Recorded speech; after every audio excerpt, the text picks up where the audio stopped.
10, 9 Central on CBS.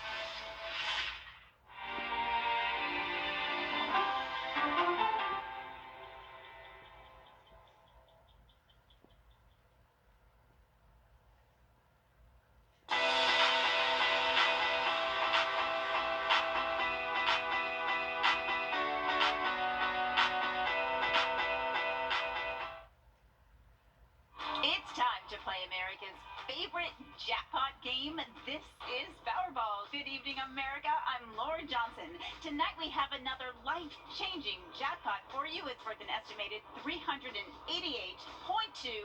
million. So get those tickets out. Let's play. That first number up is 22. Followed by the number 9. Tonight we're going to head to Maryland to meet NJB, who won $50,000 playing Powerball. Now for the rest of those numbers, we've got 41, 61, rounding it out tonight with 47. Your Powerball number tonight, good luck everyone, is 21, and your Power Play multiplier is 2. Let's take a look at those numbers one last time. Remember, there are multiple ways to win. We'll see you back here Saturday night. Good night, everyone. From the station that's on your side, this is News 12, NBC 26 at 11. Good evening. South Carolina school leaders say their hands are tied when it comes to COVID. That's because state law does not allow for schools to require a mask, and it limits virtual learning.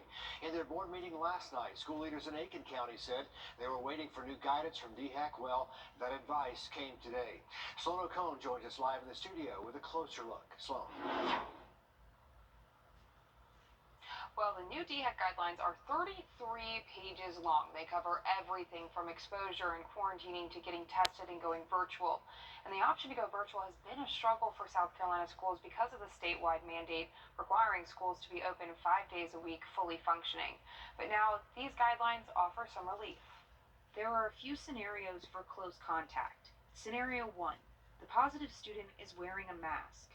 When students are 3 feet apart and masked, no one has to isolate.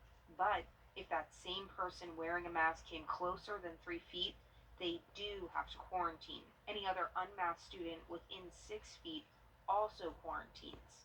In scenario 2, the positive student is not masked.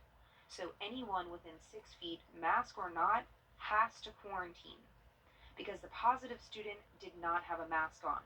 In scenario 3, the teacher is positive. Any student within 6 feet of the teacher must quarantine. So, how long should you be quarantining? It all depends on your symptoms, and you should wait 5 days to get tested.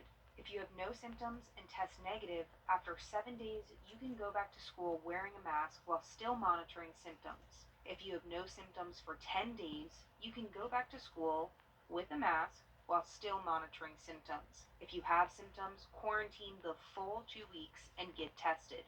And what happens if too many students are quarantined? Now, schools can go virtual in 4 of the following scenarios. They don't have enough staff to operate, if 30% or more of students are out quarantining, if at least 5% of students are positive, if local health officials recommend it. Once virtual, the school should stay virtual for a week or 2 and then reevaluate.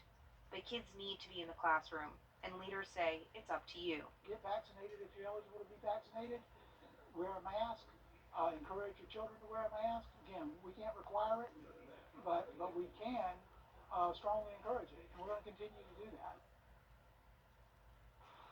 I reached out to Aiken County to see if any of the 5 schools with current quarantine numbers over 30% are looking to go virtual, and they're looking into that for us. But if you want to take a closer look at all of these graphs and graphics and calendars and descriptions, they're posted on the Dhak website, so we'll have a link to all of that information and more on Wrdw.com. Sounds like a lot of people are going to be doing their COVID homework after that thick report. Sloan, thanks very much. Much more news ahead after we give you a live look outside and check in with First Alert Chief Meteorologist Riley Hale.